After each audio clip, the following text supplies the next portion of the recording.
Vamos falar do São Paulo, hein? O São Paulo que tem 3 jogos como visitante na Libertadores e 3 vitórias.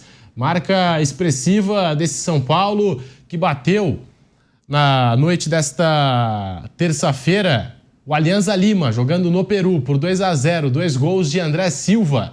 Bruno Prado deu São Paulo líder do grupo, situação muito bem encaminhada e conquistando mais 3 pontos na condição de visitante na Libertadores, Bruno Prado. É uma coisa até inédita na história do clube, vencer os 3 jogos fora de casa na fase de grupos. Não foi um grande jogo, bem longe disso lá em Lima, mas é um São Paulo que vai conseguindo resultados, né? Ele 12º jogo de invencibilidade no geral, e na Libertadores, somando do ano passado, não perde desde a estreia contra o Tajeres do ano passado, né? Esse ano venceu o Tajeres lá em Córdoba, ano passado perdeu na estreia e desde então não perdeu mais na Libertadores. O São Paulo tem um padrão muito bem definido nesse sentido, de que dificilmente você vai ver um jogo brilhante do São Paulo. Isso pode acontecer uma ou outra vez, mas vai ser uma exceção. Mas ele é um time duro de ser batido, é um time chato, não é fácil ganhar do São Paulo. Então tem ido, né, dessa maneira. No Brasileiro tem muito empate, né? Só ganhou um jogo, empatou todos os outros, não perdeu para ninguém. E na Libertadores, fora de casa, está conseguindo ótimos resultados. Está classificado para a próxima fase, ainda não na matemática, mas na prática está classificado, não tem como perder essa classificação. E será um adversário chato no mata-mata para qualquer um. Não dá para dizer que o São Paulo é favorito para ganhar a Libertadores. Tem times melhores que o São Paulo. Palmeiras é melhor, Flamengo é melhor, pelo menos esses 2 são.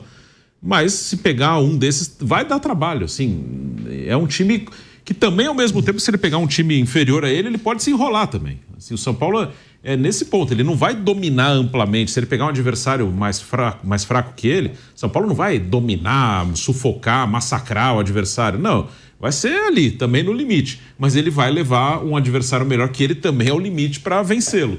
Então é isso, né? Não dá para esperar um futebol brilhante. Se for esperar, você vai se decepcionar. Mas um time competitivo, um time que vai lutar, vai brigar, vai vender caro qualquer resultado, isso o São Paulo está conseguindo entregar. Venceu o Tajeres em Córdoba, venceu o Libertad em Assunção e agora foi a vez do Alianza lá em Lima, no Peru. Meu caro Fábio Piperno deu São Paulo 2-0, 2 gols do André Silva, que chegou à marca de 10 gols com a camisa do São Paulo nesta temporada, Piperno. É isso que o Bruno falou. São Paulo é um time que vai perder poucos jogos, assim, e como também não vai ganhar tantos. É por isso que o São Paulo, eu não vejo não vejo o São Paulo com nenhuma chance de brigar lá em cima no Campeonato Brasileiro, entre os 2, 3, enfim, uma maratona de 38 rodadas, no qual o time tem que ganhar para ser campeão mais de metade dos jogos. Então, em relação a isso, não dá para esse atual elenco do São Paulo. Mas, em compensação, é o São Paulo que quase tirou o Botafogo da Copa Libertadores no ano passado. Foram 2 jogos duros, como vai acontecer, por exemplo, se ele cruzar com o Flamengo, Palmeiras, River e tal, enfim, mata-mata agora. Então, isso também serve para mostrar, primeiro, que assim, qual é o perfil desse time. Segundo, que não adianta ficar imaginando que a todas as semanas o Beldia tem que lutar contra a demissão porque ele está entregando menos do que o elenco pode oferecer. Não, eu acho que o elenco está perto do limite. Acho até que está agora, a gente cobrava isso no Campeonato Paulista, mas agora ele vem, inclusive, renovando o gás, dando mais chance para os garotos daquela geração que venceu a Copinha e também a Copa do Brasil Sub-20. Com isso, está criando algumas outras opções no elenco. Ainda não são muitas, mas o São Paulo já tem mais alguns nomes em condição de jogar, em condição de contribuir. A defesa é muito bem arrumada, o goleiro é bom, os zagueiros e os laterais formam uma boa linha defensiva. O meio-campo ocupa bem espaço, então é difícil fazer gol de São Paulo. Agora, dito isso, quer dizer, há que se entender que o limite do time é mais ou menos esse que está mostrando agora. É capaz de fazer boas campanhas, mas não vai brigar por um título brasileiro. E nem por isso o técnico é um analfabeto em futebol que tem que ser chutado, ou pelo menos ameaçado de tomar um bico a cada derrota. O São Paulo, que hoje bateu o Alianza Lima por 2-0, e em termos de chances criadas, teve um gol anulado do Ferreirinha, teve aquela situação do Lucas Moura, que ele ganha numa atrapalhada do sistema defensivo, saída de jogo do Alianza Lima. O Lucas Moura ganha, coloca na frente, é derrubado, o jogador do Alianza Lima é expulso, né? Por se tratar ali de uma chance clara e manifesta de gol, enfim, acaba sendo expulso. Então, assim, o São Paulo poderia ter feito 3-0, poderia ter feito 4-0 aí, de acordo com as oportunidades que teve dentro da partida. Esse São Paulo do Zubeldia, que lidera o grupo agora com 10 pontos, né? Tem 10 pontos o São Paulo no grupo D da competição, após a 4ª rodada da fase de grupos. Mauro César deu São Paulo. Até um destaque aqui interessante desse São Paulo. Já são 12 partidas sem perder na Copa Libertadores, Mauro. Pois é, o São Paulo é um time que perde bem pouco, né? Empata demais no Brasileiro, só venceu um jogo, mas é o único invicto, e na Libertadores tem esse retrospecto aí que é excelente, né? Eu acho que a cada partida do São Paulo, cada rodada, especialmente na Libertadores, a gente vai percebendo o quão sórdida foi a campanha feita contra esse treinador, que tem um comportamento irracível à beira do campo, precisa moderar um pouquinho o gênio. Hoje ele me pareceu mais calmo do que o habitual, né? Não estava tão agitado. Me pareceu boa parte do jogo um pouco mais tranquilo do que em outras vezes, que ele ficou o jogo tempo contra o todo... Fortaleza também estava tranquilo, né? Não sei se ele está tomando um remedinho ali para ficar mais calmo, precisa de repente, né? Ele é um bom treinador. O São Paulo, assim, falamos do Corinthians. O Corinthians entrega para o seu técnico, antes o Ramon Dias, agora o Dorival, um elenco com várias opções. E aí foi buscar agora o Angelelli, o lateral esquerdo, agora esse ano. Quer dizer, precisamos de lateral esquerdo, vamos trazer, está lá fora. Traz o cara, não tem problema. O São Paulo é o contrário, o São Paulo demorou a fazer isso, mas finalmente resolveu. Olha, nós temos aqui uma gestão controlada, não podemos gastar mais, a dívida está batendo R$1 bilhão, não dá para continuar nessa sangria, pagando juros bancários absurdos, né? Esse ano, por exemplo, teve um momento de alta de taxa Selic, e o financeiro do São Paulo, o cara vai à loucura. Quando ele olha que tem que pagar e vê que o juros está aumentando, é uma maluquice. Então o São Paulo deu uma travada. Você vê, Calleri machucou. Quem fez os gols hoje? André Silva.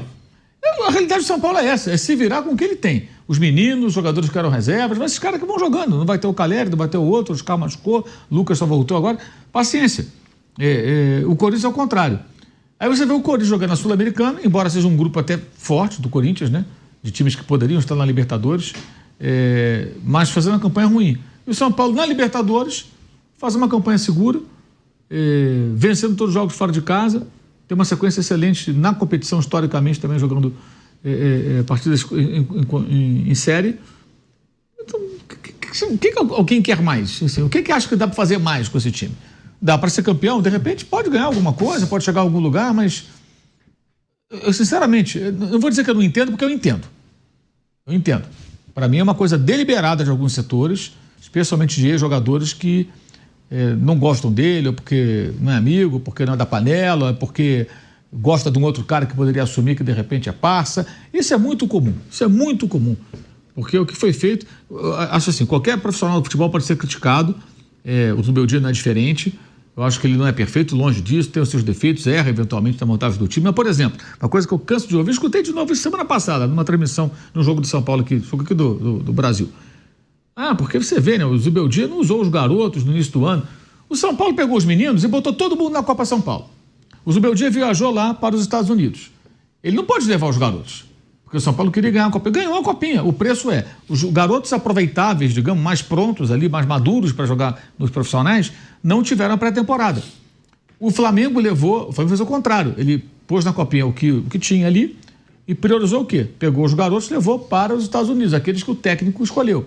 O zagueiro mesmo do Flamengo, João Vitor, que jogou agora a Copa do Brasil, o Flamengo pediu a CBF para não convocá-lo e poderia levar o Iago, que jogava com o Vitor Reis na seleção de base antes. Isso. O Iago foi jogar aquele sul-americano, né, que o Brasil levou goleada da Argentina, depois foi campeão.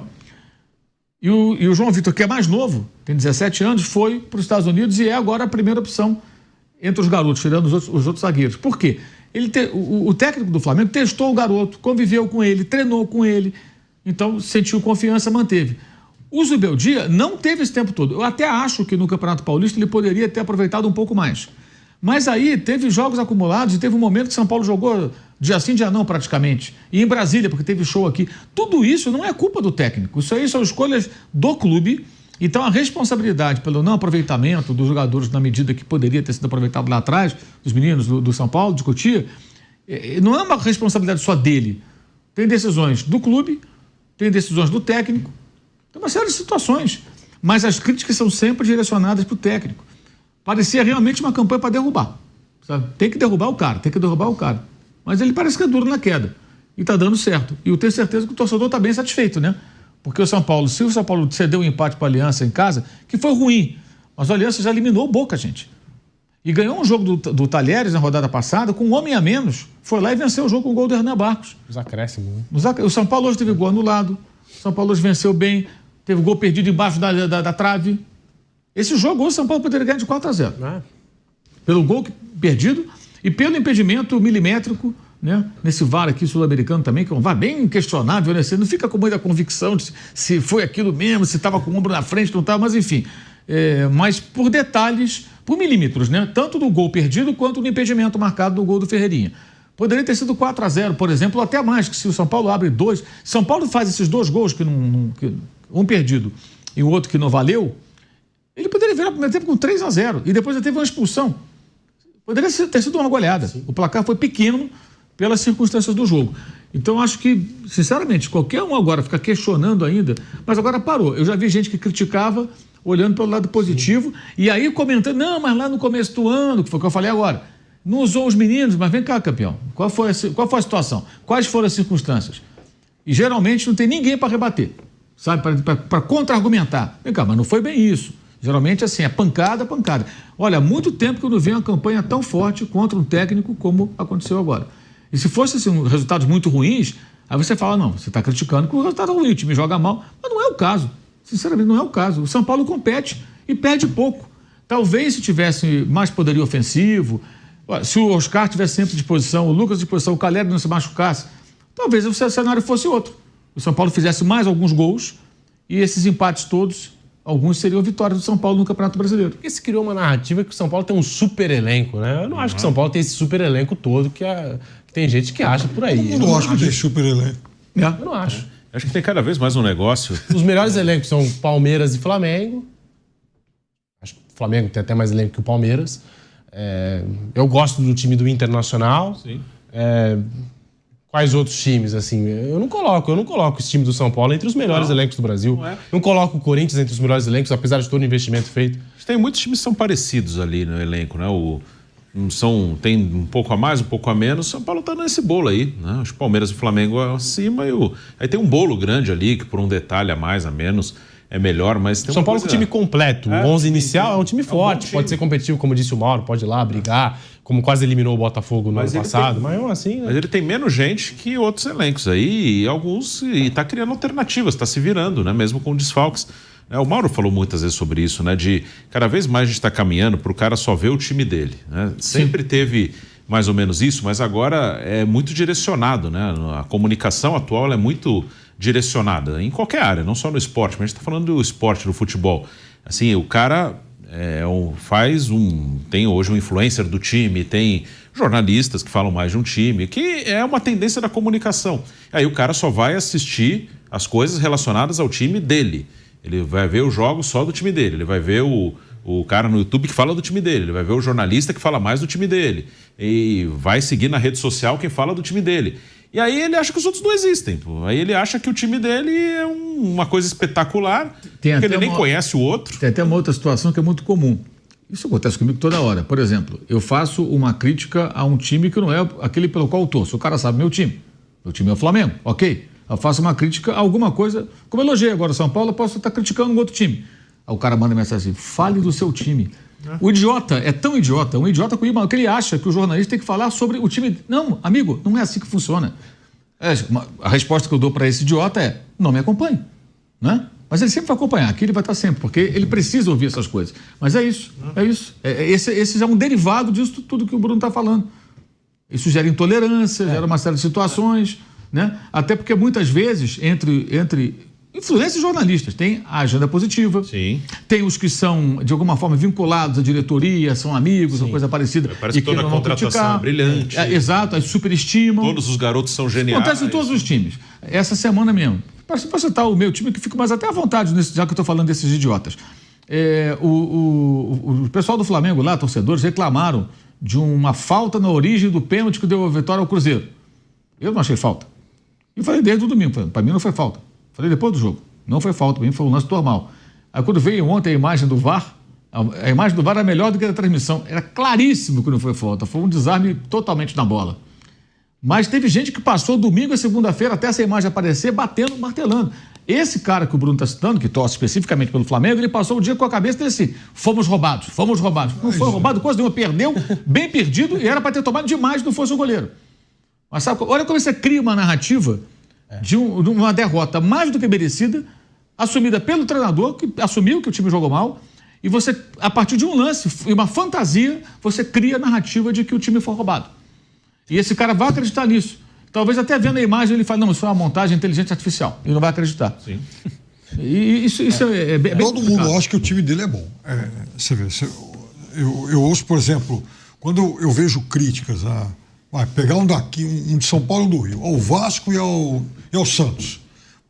Assim, você ouve barbaridades dos torcedores desses dois times. Quer dizer, o cara quer, assim, ele tem a certeza de que ele tem bons elencos e o time não joga ou porque o juiz atrapalhou, ou porque o técnico é burro, ou sei lá por quê. Aí você fala pro cara o seguinte: ó, tá bom, de meia década pra cá, nós estamos falando em 5 anos, já é um bom tempo e tal. Quando é que seu time, por exemplo, foi melhor que o Fortaleza? Aliás, hoje ganhou de novo, muito bem. O próprio São Paulo, nos últimos 3 brasileiros, ficou atrás do Fortaleza. Não ganha do Fortaleza no confronto Desde 2020. direto? Desde 2020, São Paulo. Né?